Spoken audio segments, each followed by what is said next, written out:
All right, almost forgot to get my camera up. Hey, how's everybody doing? It's David Griscom here doing um, doing another live stream, a Griscom weekly roundup, and also doing Q's and A's. So be sure to drop in with the super chat so I can jump into those questions, and I'll be trying to answer some questions and comments and stuff from the chat. But those super chats, one, they really help us support this show and the work that we're doing, and two, just on a basic level, they're easier for me to read because they pop up really bright on the screen. Hope everybody's doing pretty well right now. I'm getting a little bit of the quarantine blues, I gotta be honest. Another Yankee summer. I've been missing Texas a lot, but I guess the realization that you can't really do much anywhere is sort of keeping me a little bit sane. But I've been trying to hang out, play some more music, cook some barbecue, things like that, which has been nice. But I'm sure y'all are all, in a similar position to me, feeling. Sorry, let me plug in my computer so I don't go off on y'all. We're just getting by with everything. So let's jump into a couple of stories, and then again, if you're just joining us, be sure to hit us up with super chats, drop questions in the chat. I'm happy to respond to everything as long as I have time.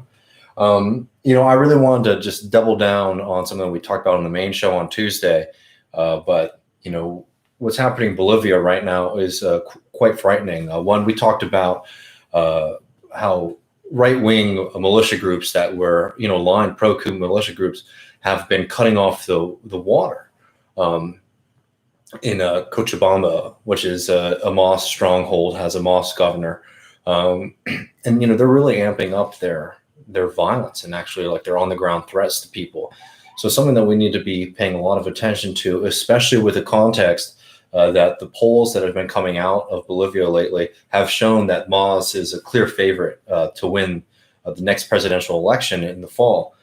So there certainly is going to be a lot of efforts from the coup regime to try to, probably try to stop MOS from being on the ballot in the first place, and then two, to use force and the power that they have to basically try to intimidate people from supporting the socialist movement in Bolivia. So as more and more people are realizing that what happened in Bolivia is a coup, we need to be doing the second level job, which is putting on pressure on the coup regime in Bolivia, not letting them get a free pass, because more and more people are saying I guess we were sort of wrong about what happened in Bolivia, and with the accusations that Evo Morales, fixed the election, which were, of course, BS from the very start. But more and more kind of liberals are starting to recognize that, and we need to start to transfer that energy into actual demands, for MOS to come back into power, and for the end of this coup government, and for support for people there who are really facing the brunt of a pretty brutal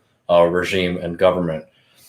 So there's some really interesting pieces in the London Review of Books that I highly suggest about. It's called The Paranoid Style in Bolivian Politics. And, it's basically a story about how Onez is trying to criminalize MOS. Obviously, there have been a lot of ludicrous claims against Evo Morales from that government, including calling him a terrorist and things of that nature. But they're actually trying to start bleed that out to the MOS party in general. So definitely that's something that we need to be watching as much as possible. And, on another note too, obviously, the fight for sovereignty is something else we need to be watching in South America as well.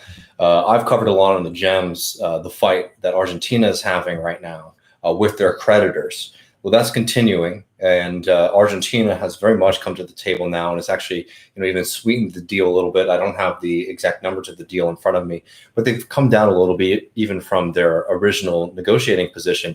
And these investors, primarily rich Americans, rich Europeans, are still refusing to come to the table with Argentina and renegotiate this debt, which is absolutely ridiculous in a situation like that we're living in right now, COVID and coronavirus, when this country is trying to step up and stand up for its people and make sure that everybody can get through this crisis safely, and to also make sure that you don't go into a complete economic collapse. And Argentina has been taking some pretty bold steps. I'm not saying anything particularly radical or even exceptional in like a larger scale. But the fact that these Western, particularly American bondholders are trying to hold the country hostage in the middle of a crisis like this, one shows the inhumanity of the capitalist system, but two, also like the complete logical breakdown of the system. If you are, if you want to get paid back for your bonds, you want Argentina to be able to stand up on its own 2 feet economically. And if you completely strangle them right now with ridiculous bond payments that they cannot make in this kind of situation, you're going to condemn that country to another 10, 15 years of economic stagnation. And, these bondholders, like they're supposed to pay out over a long period of time. That's why you invest in bonds, because it's just a steady source of income. So these people are putting their short-term interest over any kind of long-term understanding, which is fundamental as the capitalist delusion, by the way, too. As much of a rational system as it is always trying to make itself out to be, it really is very much a short-term system. It's like, how much profit can I get in the short term? And even though you make long-term investments, there's always this, I need to get paid today, and not as much thinking about tomorrow. Argentina has really tried to stand up and is pushing back, but we're not really getting a lot from the bondholders. And this is going to be a story we're going to see in other countries too. A lot of other countries have been trying to renegotiate their debt in the context of the coronavirus to mixed effects. The biggest problem right now is there's been a massive increase in private bondholders. And they are a lot less likely than government or like organizations like the IMF to be prepared to renegotiate or reimagine those situations. They have been pretty harsh so far. So that's certainly something that we need to be watching. And there's a lot going on the international arena right now that we need to be paying attention to. But certainly. We're in the United States. We're having a lot of nonsense going on right now with what some people would call, the discourse, and it's been particularly disheartening. And I'll wait to get some chats and questions on this. But a lot of the fights that we're having right now, I feel like they're happening in such a myopic terrain where people aren't even arguing or having conversations with same definitions or concepts in their head, and it's creating this kind of horrible cacophony of I don't know. I mean, it's really, a lot of unnecessary polarization when we really need to be focusing our energy and anger towards a very select group of people. But we'll get back into that, soon. I think we're really starting to live through, though, practically, a moment where a lot of the kind of structural historical problems with the American left. I'll jump onto that in a second, Mary. And again, you'll jump in with super chats and chat questions whenever. This is always better when it's a little bit of a conversation. I'll just say real quick before I get into that. I'm sorry, Dante. I do not know too much about the 2008 Nepalese revolution. I'd have to jump into that and do a little bit more research. I have an opinion on it, but definitely thanks for the question, and again for the super chat for sure. But we're starting to deal with a problem, which is like the organizational problem of the U.S. left. We had this moment of Bernie Sanders that brought a lot of people together. And I've talked about this in many streams, but then without that kind of unifying figure, things are starting to fragment a lot. In a way, moving away from the Bernie Sanders campaign as like the glue creates an opportunity, but it's also creating a lot of chaos and confusion for folks. So we're going to have to start to look at that organizational question a lot more seriously. How do I mean that? I mean that in the sense that we have a myriad of different political questions ahead of us, cultural questions, all these different, what people call like the discourse, right? The ideas, the debates that we're having. But without having a kind of organizational like mediation, any kind of thing that we could talk to each other as a group, things are getting really murky. And what happens a lot is that we interact with these questions primarily as individuals. And, everybody has different life experiences and different perspectives, which are going to make your individual, opinions very, unique. And that's a great thing. That's why, that's a great thing if you're a writer, for example. But when it comes to like left-wing strategy, it's really difficult because it's hard to move those questions into action. And we're definitely facing that right now. So Patrick asked, will we ever do a deep dive on Lebanon? I think that's a great idea. That would be a really great, like, illicit history, especially the recent history. I know is very fascinating. So definitely, I'll kick that up and talk about that. And Liz is saying America and the EU are doing this to everyone, destroying the world and killing people through sanctions, spite, and blackmail. Wow. Well, certainly we're seeing sanctions be a horrible murderous weapon, especially in the context of coronavirus. But also, just like the debt burden that has been, put on the world. I mean, I talked about this. The very first gem was talking about the unbearable debt system that Africa faces as a continent, where even the money that goes in through like NGOs or even grants, more money comes out of Africa in the form of profits or in debt repayments than goes into through aid or even loans, right? That's continuing extraction and plundering of the continent of Africa. And, it's something that is fundamentally baked into the cake of Western American capitalism for sure. But even look at the dynamics within Europe. The northern countries right now are continuing their role of trying to strangle, Greece, Italy, and Spain in a way that's amazing to see in a pandemic like this, where you think that they would actually, learn their lesson from the past and not continue these ridiculous programs of austerity in those countries, forced austerity. And look, they've cut down a little bit from what they were doing when Syriza came into power and all of these other movements, but they're still operating on a level where Germany is pretty much, Germany and a few other countries now have joined them in a really horrifying religion of austerity over everything else, and it's been devastating in this context. Joseph Berkheimer says, what are so many white working class union members, right-wing Trumpers? I don't know how accurate that would be. There certainly were union members who went to Trump in 2016, but I don't think that would be. I don't think that you can make the argument, for example, that was an overwhelming support of unions. I mean, maybe I'm wrong about that, but that's not anything that I've seen before. I think that Trump, Hillary Clinton is something that we've talked about so much now. It's hard to dive back into it, but we learned a lesson of the failure of the Democratic Party to be. The Democratic Party has a terrain that they could win every election by landslide, but their commitment to the wealthy in this country, to certain industries, and now more and more to a certain kind of posturing, like very much like to use words that piss people off, a coastal elitist posturing, that they're just like they shoot themselves in the foot.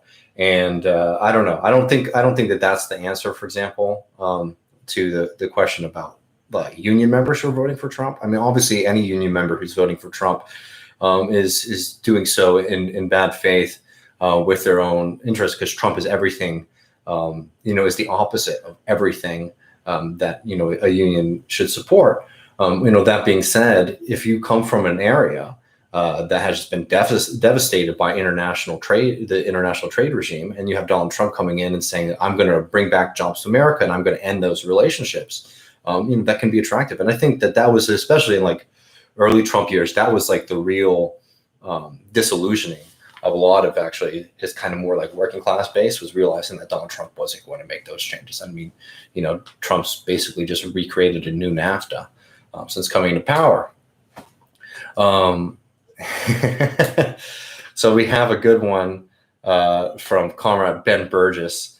He says, long-time listener, first-time caller, Mr. Griscom, which state is best? Is it Arizona, New Jersey? I wish I had a witty thing to say to that. I mean, obviously we know which state is the best, and it is the state of Texas. I have not spent very much time in New Jersey, I have to say. I mean, honestly, I haven't spent too much time in the Northeast. I'm very much that kind of character who's sort of in Brooklyn, and I don't really get out as much. I'm trying to actually soon. to maybe get out in the next couple of weeks, just like to go out somewhere in the country because the city's killing me. You know, I think that Ben's going to learn a lot about the glories of the state of Georgia, especially. Oh, I can't say that anymore, can I? The glories of Chick-fil-A. Well, actually, wait, they've changed their whole thing, haven't they? They're not as bad as they used to be. Anyway, let me see. My friend from the Socialist Minute asked the question about the third party. I'll say this again. I don't think that we have the apparatus to build a third party right now. I'm not saying that I actually disagree with some of my comrades on this question of like a kind of working within the Democratic Party for the long future, and then maybe making a break some time ahead. I'm not allergic to that, but I don't think that that's the only strategy. I'm not allergic, as some people are, to the idea of forming a third party. But you know what? I think that a lot of people have a kind of a false view of how that would work politically. I don't think that you're going to be able to create a third party, for example, by like creating a brand, right? The only way we're going to create a third party, because I guess the third party that we'd be creating, the one that we'd want to see, would be a mass working class socialist party, right? Well, the only way you're going to have that is if you have mass working class organizations. So it's going to have to come out of that. It's not going to come out of, we're not just going to be able to come up with a media strategy that's going to be able to create that dynamic. We have to create that on the ground. And that's the fundamental task that we're faced with. And it's the task that sometimes it's hard because it's very, it's very, to build an organization like that, obviously it's such a big task. You can say, oh, we need to build an organization, all that you want, but it's like, how do you do it? What are the first steps? And I've been saying more and more that we need to start looking at how those organizations were started in the first place. What was through, smaller community organizations, people recognizing that they had similar needs, and by standing up, creating alliances with one another, they were able to better their lives. The American populist movement is a great example of this. Some of y'all have heard me talk about this, but for those who haven't, that was, when people use the word populist, that's what they're talking about, right? The American populist movement was a massive movement, an alliance of farmers across the South and the Midwest and the West, black and white, who were being abused by the merchants in the system, basically because of monetary policy on the national level, and they were constantly in debt to the merchants, right? Because there was a currency crisis, basically, and they would have to sell their crops in advance to a merchant to get the tools that they needed. And then at the end of the year, when they would give, when they would sell the crops and give the merchant the money, they would never meet their debt level. So they just continued to be indebted to merchants. And a lot of merchants became very wealthy off of this system. And the vast majority of farmers, white and black, were just completely impoverished. So what they did is they created alliances amongst each other, and they started to buy and sell as communities, as part of cooperative movements. And those economic alliances eventually became political alliances when people started to realize that not only did they have this one-on-one relationship with the merchant, but that was a part of a larger system of American finance and American capitalism that needed to be challenged. And that created a very viable third-party political movement. Now, I don't think that, we need to go back to, creating farmers' alliances. I think the American economy is very different than it was then. The point is recognizing shared interests, shared communities, and strategizing on how to create those commitments together. That's the only way that we're going to build the political organizations that we need. I always say that, it could also be something like renting. The GEM this week was talking about the eviction crisis that we're facing, because of coronavirus. And like renting is something that most people, 110 million Americans, experience. It's a ridiculous system. It's highly exploitative. It's also very demeaning. If you've ever, when you apply for an apartment, the gaze, like the peering into your life that we have to give to landlords is absolutely ridiculous. In a democracy, like seriously, reclaim that language. In a democracy where we're all supposed to be equal citizens, the fact that you have to basically grovel to a landlord to get them to allow you to give them a majority of your paycheck each month is ridiculous on itself, right? So building political organizations around renting is something that I think is very viable. And there are people who are doing that work. I think that those are the seeds for like the larger political movements. We really need to go back to that kind of political strategizing if we want to build political movements that can stand on our own 2 feet. The difficulty with the Bernie movement is that we're fighting in their terrain. We're fighting in the capitalist terrain. The Democratic Party belongs to the wealthy. It belongs to the powerful. It belongs to the rich in this country. So for us to stand up on our own 2 feet and demand what we want and to not have it mediated by the Democratic Party is really difficult, right? And that was the fundamental fight of the Bernie movement. So if we want to be able to not have to operate in their realm, we have to build strong political organizations that are deep rooted, so that we don't have to recreate, mass political movements every 4 years or so. Ken W has a question. Think unemployment benefits will get extended? We'll see what happens when we go back into session, when Congress goes back into session. I hope so. I know Republicans are going to do everything that they can because they have their absurd position that people are making too much money on unemployment. And of course, in any rational system, you'd realize that people make more money on unemployment than they do working 40 hours a week. There's a problem with the way that we're paying people in the first place, right? But the Republicans obviously are like the explicit party of capital, and they're trying to do everything they can to stop it. I do think that just because coronavirus is hitting those bases so hard, specifically, Texas and Florida and Arizona, that, they're going to have to shift. I think it looks like they might have to reinstitute, for example, a lockdown in Texas. I think if you start to see them having to walk back, then unemployment extensions become much more likely, and they're like really needed. I don't even understand, even from like the most cynical, like trying to put myself in a Republican's shoes. I just don't understand how you can actually think that we can keep this thing afloat much longer if you don't extend unemployment benefits and do another payment. I think I'm hoping that it's very likely that there'll be another payment because people desperately need it. And that's been something that's been very frustrating to have to fight through. Obviously, with the Democrats being complete cowards and the Republicans doing everything that they can to destroy any kind of left-wing movements. So let's see. We got some questions in here, and you definitely jump in. Super chats are easier for me to read, so when I don't have them, I have to take a second to get through everything. How fares the DSA on the ground? I mean, I think across the board, and there are people. I think it's important too to make sure that the shows that we're doing, like TMBS and all these other shows, are very important, but also make sure that you're following people who are very much on the ground in DSA too, because those people are the ones with the on the ground experience. I know, for example, in New York, DSA, we did really well in the most recent elections, that won a few victories, including in my district.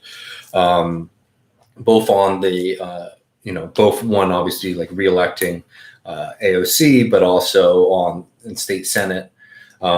State representatives as well. So that's very encouraging to see those electoral victories. Chicago's another great example of a DSA that's been doing the real work and has actually been getting results. I always have to shout out Austin DSA. They're really engaged and they don't get into too much drama. Put forward some really exciting campaigns and have a few big elections coming up actually right now. But I think that people need to understand what the DSA is a democratic organization, which means if you're on the sidelines, if you're on the fence, your voice isn't being heard. And it's important to, if you're a socialist, this being the largest socialist organization in the country, to think about participating. Now, there are other really exciting organizations too. Obviously, Socialist Alternative has had a huge impact in Seattle. I know they have chapters in other places. I will be completely blunt here. I tried to join Socialist Alternative maybe in 2014, and it was just a non-starter. I was in DC at the time, if that means anything to anybody. But basically, I applied and I didn't hear anything for like a year and a half. But I think that they're actually getting a lot more organized and a little bit stronger on a national level too. So if the DSA isn't your cup of tea or whatever, Socialist Alternative is another organization that's doing the kind of work. I think that, being a part of a socialist organization is something that's very important. To even go back to the conversation I was having at the beginning, the conversations about the discourse, right, and these kind of individual questions and problems that we face, not having an organization to like have these debates inside of makes us do it out in public.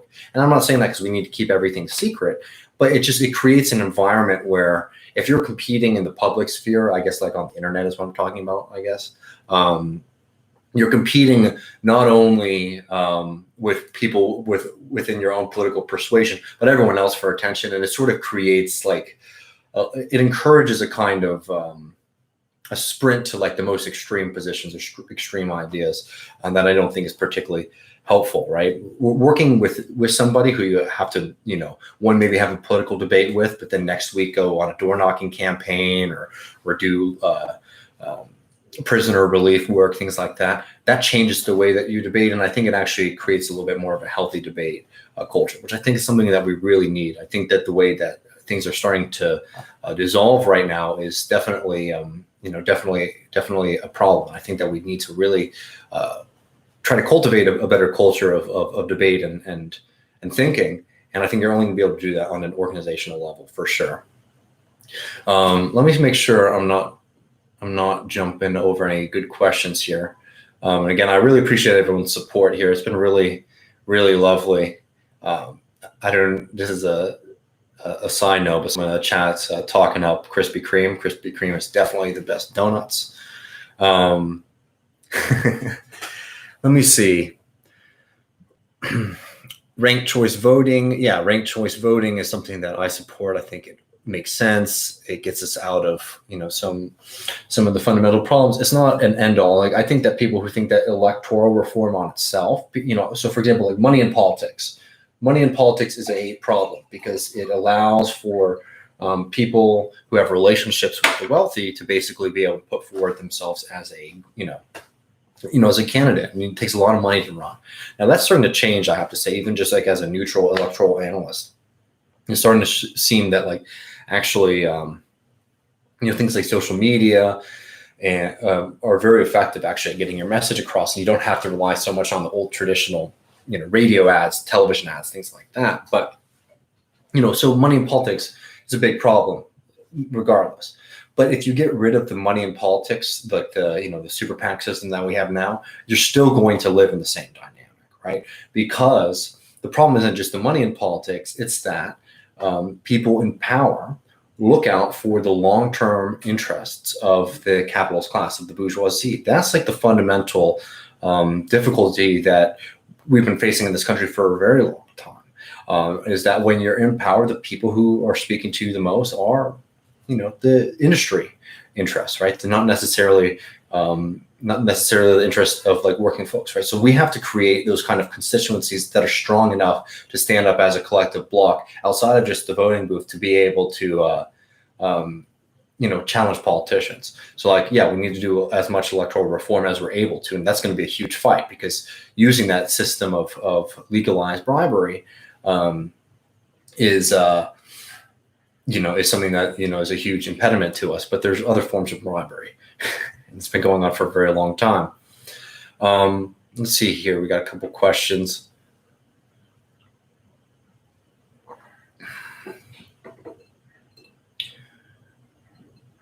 How good? Sorry, I'm trying to read this. What do you think about AMLO's visit to the White House? Well, I think I'm trying to be very careful when I talk about things to not sprint past my knowledge on it. So I'll tell you what I think about it, but without jumping too far ahead of myself. I think that there is in the United States right now, there's been a push since AMLO got elected to try to paint Donald Trump and AMLO as somehow from the same, political camp or category, in the same way that they did with Bernie Sanders. And you're seeing that more and more. I've been seeing a lot more op-eds, for example, in the Washington Post and the New York Times against AMLO. And whenever you start to see that, you get worried, right? And of course, these are all like well-off people who don't like his moves. But look, I think that it's undeniable at this point that AMLO has not taken an antagonistic position to Donald Trump. And I think that there are certainly very apparent reasons for that. One is that under the current dynamic, the current economic dynamic, the United States has tremendous power to punish Mexico and to try to build any kind of resurgent movement there. if the United States wants to punish you, it has a lot of ways that it can do that. So unless you build up the kind of political movement that will allow you to, and desires, by the way, to go on to this fight with the United States over its like hegemonic position in North America, I think that like most leaders are going to, have relations with, the United States. And obviously AMLO is up there to champion, NAFTA 2.0. Which I again think is a huge mistake and is going to be very devastating for the Mexican people, as it will be for the American people. I think that's a massive mistake as well. At the same time, and this is the kind of second level analysis, right? So like there's me talking as like a socialist, as somebody who says like, well, I know that AMLO, I think AMLO, you could describe him very accurately as a kind of like, as a progressive on some level, but he's not like a socialist in the, he's not dyed in the wool socialist. He's against neoliberalism because he knows what neoliberalism has done to his country, but he's not coming out of a kind of like super radical anti-capitalist program, right? And I think that some people mistake our praise of AMLO, for example, thinking that we're saying like, oh, AMLO is one of us in all of our like programs. Like, well, no, AMLO is a progressive development in a country that's been run by center-right, pro-capitalist, pro-austerity politicians for a very long time, right? So the victory of AMLO is a victory, right? It's a shift, it's a change. So that being said, that's the only reason that sometimes, criticizing AMLO is not like the first thing on my agenda, right? Because the United States is already trying to do that, because the things that AMLO is doing correctly, the United States doesn't like. But yeah, look, AMLO is bringing in a trade regime and an economic relationship that is not to the benefit of Mexico and the Mexican people. And the realist in me understands that, that's because of a kind of political weakness, within his movement, that he just doesn't feel that they have the ability to make that shift. I think that unfortunately too, there's been a real failure of dealing with coronavirus in that country as well. That is very sad to see. Dante Solano says, what economic forces made Eastern Europe go far right? Well, obviously, that's like a broad region, but like, look, the post-communist, I don't think that it's arguable right now. The post-communist states, it's been an economic disaster. It's been devastating for working class people across that region, right? And the fundamental problem is that you have, community-owned, people-owned, state-owned industry and an economy. And then you do a fire sale, and then the people who either had relationships to the party before the collapse, or had some kind of independent wealth or some way to basically, show up first, basically were able to create oligarchies in those societies. And, that's like the fundamental, that's the broad, there's exceptions and like, a million things that are going on there, but that's the kind of broad story. A specific thing, if you're interested in this, and there's people who know way more about these histories than I do, but it is really interesting to actually see the American think tanks, especially like the conservative, the free market think tanks, who came into those countries almost immediately and created, complete hells for people. Georgia is an example of this, right? Where you created the country, not the state, obviously, where you created this kind of far-right libertarian movement that was very ingrained with the government and the rising political parties that basically are creating a kind of like libertarian hellscape, destroying government and in every part of people's life. And it's because, it's very much like an anti-communist reaction that sprints so far to the right, but it's been a disaster for everyday people. And it's made a lot of people very, very rich, including a lot of Americans too. So, one of the greatest, one of the more disgusting aspects actually of like the post-communist world has just been the Americans coming and plundering those states and those societies almost immediately. So, that's the short and quick story of Eastern Europe. I think that'd be a really good story for us to do on TMBS though sometime soon. Yeah, and Jackson's basically jumping in here and saying, in the same way that Haiti was punished for liberating themselves, there was definitely spite and vengeance in the way the world order reorganized things. Yeah, for sure. in a way, it's definitely like Haiti, but in that sense, it's almost just like a final death blow, a final punch back to those countries that were resisting a kind of political economic dynamic, and and change that relationship. So let me see. I've been trying to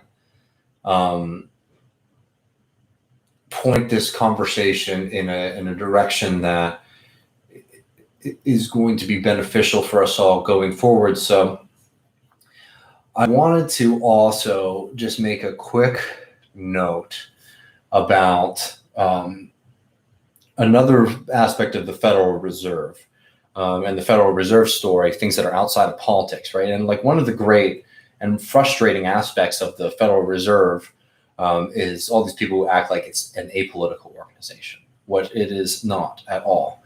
And it hasn't been. The Federal Reserve has always been a tool for the benefit of the wealthy in this country. And what we've seen, and I talked about this in the gym a couple of weeks ago, I highly suggest reading Robert Brenner's piece. I can't remember the name exactly, Pandemic Plundering or something like that, but it's in the New Left Review, which is a phenomenal publication if you're not already familiar with it. But Robert Brenner basically broke down the dynamic over the past few months of how the Federal Reserve has just allowed the wealthiest in this country to really plunder. And there was a tweet out this morning that highlighted another dynamic of the Federal Reserve's actions that I'm just going to read out again. This is from Claudia Sam. So only $1.2 billion in the Federal Reserve's loan to municipalities out of the $500 billion allocated by Congress. That's 0.2%, which rounds to zero, right? So, and they basically have an addendum saying that like there's something called 16 trillion on Fed balance sheet under municipal lending facility, includes some treasury mumbo jumbo. Oh, this is just enough for something else. So like think about that for a second. The municipalities it's actually like the first place that people interact with the state. If people need something, if people need healthcare, if people need housing, healthcare, right? Education, like the municipality, the local governments, that's the first place that you go. That's the most direct government organization that is in all of our lives. It is also one of the largest employers of government employees, which for a lot of lower income people come from lower income backgrounds, and people of color, it is also a very large employer that has provided a lot of jobs that allow people to enter in the middle class. And what has happened in this pandemic? The Federal Reserve has been completely sleepy when it comes to answering this dramatic demand from municipalities who need money, because they aren't like the federal government where they can print cash, right? They need to have money to they need to borrow money to spend. So the Federal Reserve's failure on this is another example of how this organization serves for the benefit of the rich at the expense of all of us, and is a part of a right-wing project of completely dismantling this state, this very basic social democratic and in a lot of ways inadequate, but you know what, I'd rather have an inadequate safety net than none at all, right? And this is just another example of our institutions just benefiting the rich, right? Like that they have been so slow to react at this real crisis when municipal governments are begging for cash because they can't perform their basic functions because of COVID. Where's the Federal Reserve been? It's been completely sleepy. This is something that we need to get a lot smarter with and have become a part of our argument. Now, when I say this, sometimes people jump into a Ron Paul thing, and I will tell you right now, what Ron Paul's criticisms of the Federal Reserve are not mine, and they're wrong, because the Federal Reserve plays a role. You have the Federal Reserve to prevent our financial system from collapsing, because there's a kind of an idea underneath it, right? And this is my doing a little bit of work for our liberal philosophers, but that finance on a level is a public good, right? Our money system is something that we all use, right? And we need, at least under our current economic paradigm, to survive, right? We use money to buy food and to pay your rent and all these things, right? And we put our money into the bank system, right? So we're dependent on this system, right? And obviously I'm a Marxist, I'm a socialist, I want to change that dynamic, but in this situation, we depend on that system. So we do not want to live in a system where you find out that there's been a run on your bank and you go to get your money out and then oh, poof, it's gone, right? Like that is not a society or a world that is rational or fair or correct. So look, the Federal Reserve plays a role in preventing that kind of activity from happening, right? So that's an important, role of a central bank or the Federal Reserve. But the Federal Reserve does a lot more than just that. And there's ways that we could be using that in a progressive direction. But what has been so clear is that they're not looking out for average people. Instead, they're doing all of this work to maintain a political and economic, dynamic of exploitation. I mean, the fact that I'm pull these up as I'm talking, but like the fact that billionaires have profited so much in the past few months. I mean, was like they've seen like the top billionaires in this country. I'm going to get these numbers for you. I don't have them I can't recite them from the top of my head, but you've seen like a 20% increase in the fortunes of the super rich. Hold on one second. I'm just going to pull it right up for y'all because it is really exceptional. Here we go. The wealth of the United States billionaires grew $584 billion since the beginning of the pandemic. That's 20%. And this is, this people like Jeff Bezos, who saw his personal wealth increase by 38.7%, Bill Gates, 11.7%, Mark Zuckerberg, 58.6%. There's been massive amounts of monies that have been made, primarily by the Federal Reserve, stabilizing the debt market for corporations and stabilizing the stock market. And you see it like Evan is saying what I was trying to say, and he says it more succinctly, is like economic stability is a public good, and that's something I agree with, right? But you start to see whose economic stability is given preferential treatment in our system, and has been the economic stability of the super rich, of the billionaires, while the vast majority of us have just been completely ruined by this pandemic. As we're seeing more and more people who are facing evictions now that courts are reopening, the Federal Reserve's failure at looking out for us, and also obviously the first blame goes to our Congress for just being so inept. And the Democrats' response has been, look, the Republicans, we know what they're going to do. They're going to do everything they can to choke us to choke the working class as they can. But the cowards, the cowards in the Democratic Party who are so fixated on making sure that Donald Trump doesn't get credit for anything. It's like, I've been saying this again, and I say it in a kind of flippant, fun way, but I actually mean it on a certain level. Like, tell Donald Trump, he can tell everybody, call them Trump bucks and send every American $2,000 a month until this pandemic is over. Like, that's what we need right now. And like on a human level, we should be able to understand that Donald Trump is a pretty easy mark for these kind of things. But instead we get all this nonsense resistance because again, their constituency is not working class Americans. It's not the people who are facing evictions. It is like upper middle class people. It's actors, it's this class of folks who the suffering that all of us normal people are experiencing is an abstraction. And it's just so despicable to actually see that play out as clearly. I mean, this COVID crisis has really laid clear a lot of our clearly, the economic devastation that so many people in this country face, and just the completely different realities that the rich live in than the rest of us. Do you see a strengthening of economically focused left narratives on the back of the current crisis? And that's from Sebastian. And I mean, look, the simple answer is this. I can't see any argument for why we need Medicare for all, that anything that's been made more clear over the past few months than how desperately we need Medicare for all. The fact that people that we're dealing with the health crisis and people are afraid to get tested, are very afraid to get treatment because they know how horrible and exploitative our medical system is. I think most people understand that on an individual level, and then on a national level, people should start to understanding that actually health is a public good, in the sense that like we all need to make sure that we're providing access to healthcare and health information and treatment and things of that nature to make sure that we have a healthy society and that we aren't super susceptible to these kinds of diseases. So look, a left economic message on healthcare has become very clear. Another great example. More and more people are realizing how precarious we all are, how the vast majority of people cannot survive without working for 2 weeks, right? And we're seeing that across the country, and people from large differences, maybe large differences between each other on the on the pay scale, are realizing actually, what, somebody who makes $60,000 a year actually has a lot more in common with somebody who makes $40,000 a year than they do with somebody making $120,000 a year. I know there's a lot of threads there, but basically people in that kind of like middle class bubble are actually realizing that, like, oh man, I'm actually much closer to people living closer to the poverty line than I am to my wealthy neighbors, right? And that's something too. That's a great moment, right? There's a lot of potential in that.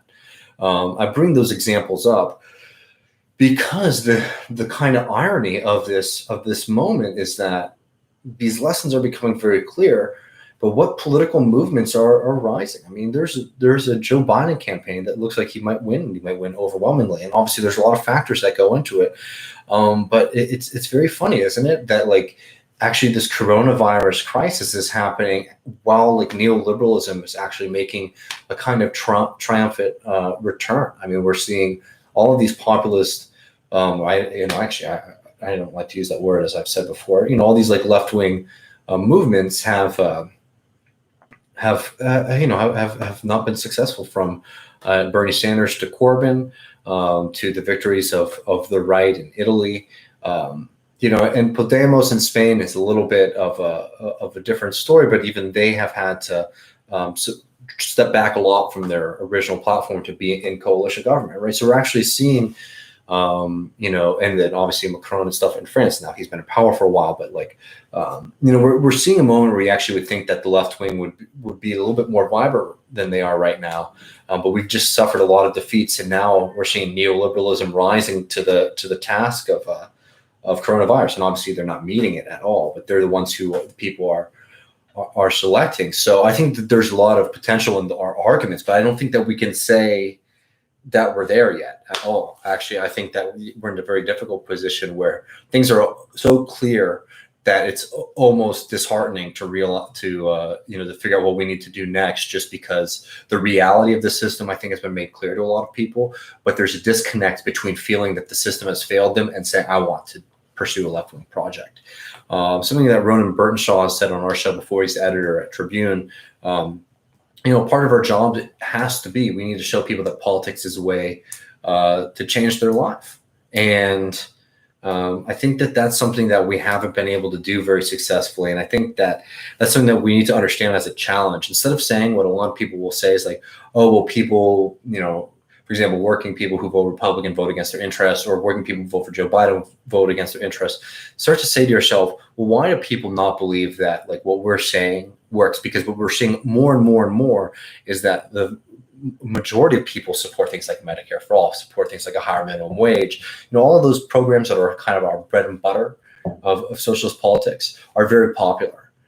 So why are we not winning? And, I think the problem is that we're not proving to people that actually it's viable, because people have been so devastated by neoliberalism that they actually only see politics as something to like, push away from themselves, because they just know that it brings harm to themselves and their communities. So, that's like the real political challenge that we have to face right now. And, we will see, we're going to have to see how we can break through that.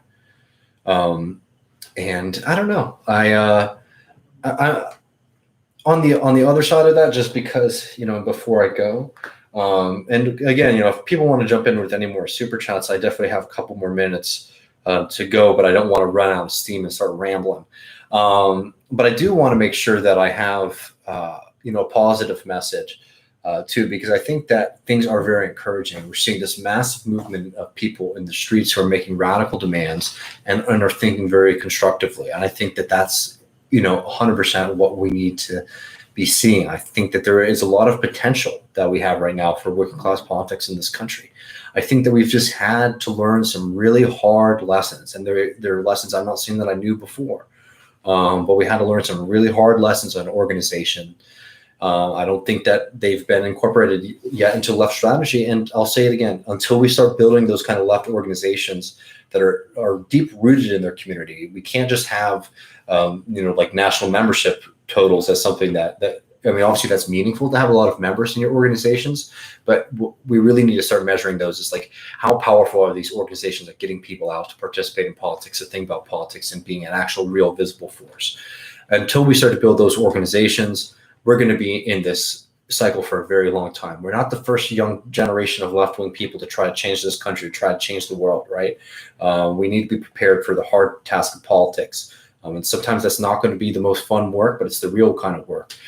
We need to do as much as we can to fight back against neoliberalism, which has completely destroyed the community and has separated us from each other. That's the difficult part about coronavirus, is that we are all sort of stuck in our houses. That was the encouraging thing about these defund the police and Black Lives Matter protests is that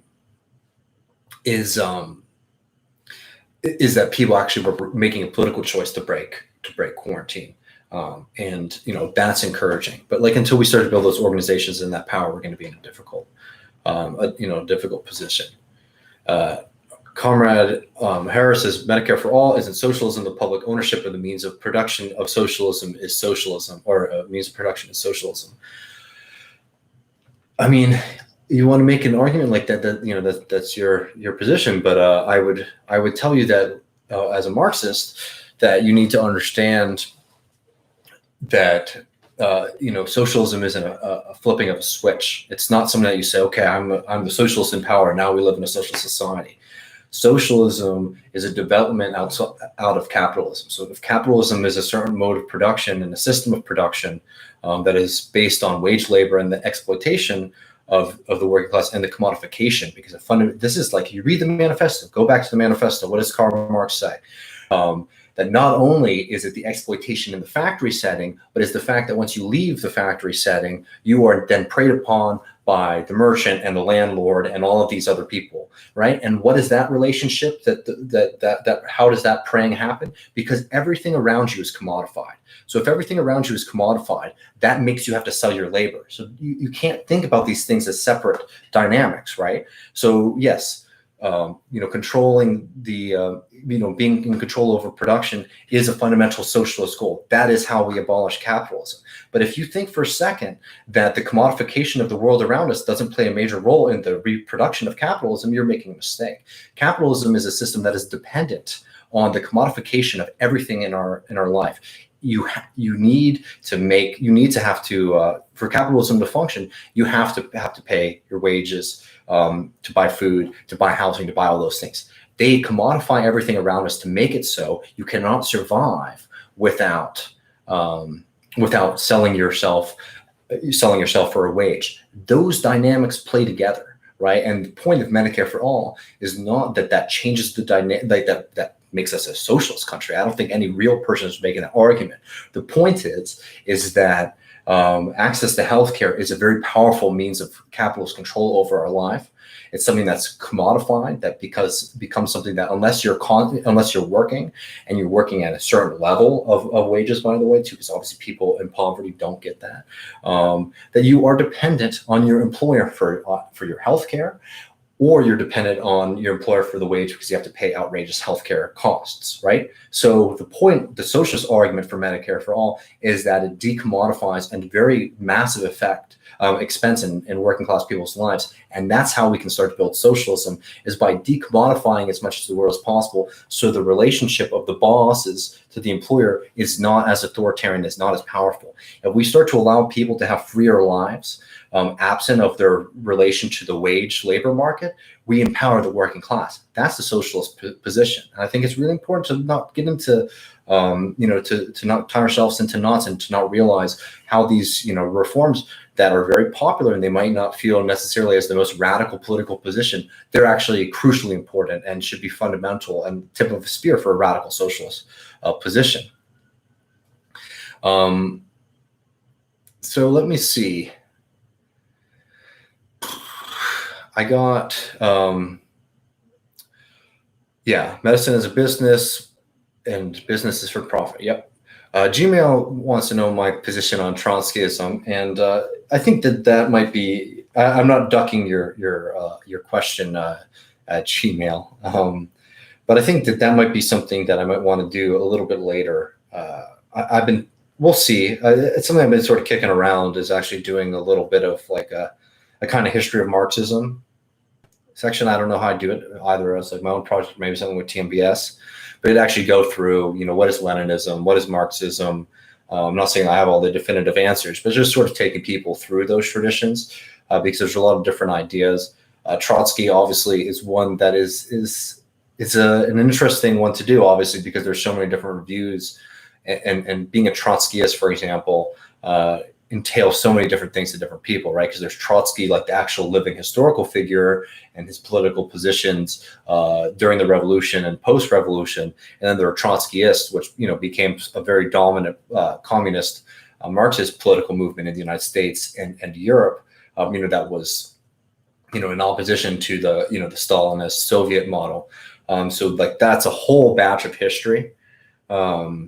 Too, right? It's like you actually have, in my opinion, you have to separate Trotsky from the Trotskyist movement. And I'm not even saying that as a moral judgment. I'm just saying, like, to be analytically beneficial, you have to do that. But yeah, I think that'd be a really fun project. And yeah, again, I'm sorry, I'm not gonna.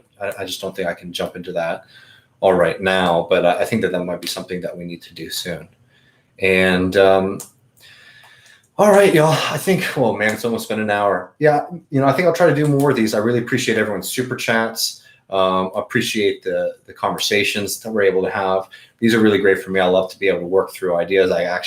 My only wish sometimes is that we could, people could sort of jump in through a different way than just like the super chats, because it's hard for me to read everything back to everybody. But yeah, I really appreciate you all so much. I'm sorry, I don't remember where our Sunday episode is, but we have another show coming up on Tuesday. Please stay safe. Try to do the kind of work that we need to do, build these political organizations, believe in each other. Let's build a strong, very serious, intellectually rigorous left, but also a left that is accessible and, supportive of all of us. All right, y'all. Take care. Enjoy the weekend.